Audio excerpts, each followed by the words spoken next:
বন্ধুরা, বর্তমানে আমরা রয়েছি বুড়িগঙ্গার তীরে। এই দেখুন আমার বোন আর তার হাজবেন্ড, আমার ভগ্নিপতি। ঠিক আছে, বাহ, খুব ভালো লাগছে। মায়েরই তোমাকে না একদম পুরো কার মতো লাগছে যেন। এখানেই তোমাকে মেনশন করে দিচ্ছি।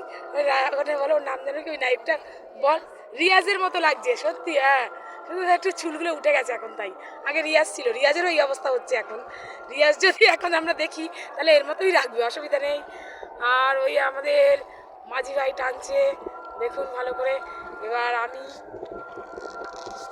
খুব ভালো লাগছে, আজান হচ্ছে এদিকে। এই নদীটার অনেক ঐতিহাসিক বিষয় আছে, হয়তো আমি সব ঐতিহাসিক বিষয়গুলোকে এখন বলতে পারছি না। এই বুড়িগঙ্গা নদীর তীরে যখন 1971 সালে যে স্বাধীনতার যে সংগ্রাম হয়েছিল, মানে বাংলাদেশের মুক্তিযুদ্ধ, যেটা আমরা সবাই জানি, সেই মুক্তিযুদ্ধের একটা স্মৃতি বহন করে এই বুড়িগঙ্গা নদী। এই ঢাকা, এটা ঢাকা ডিস্ট্রিক্টের সাথে। আর এদিকে মিরপুর,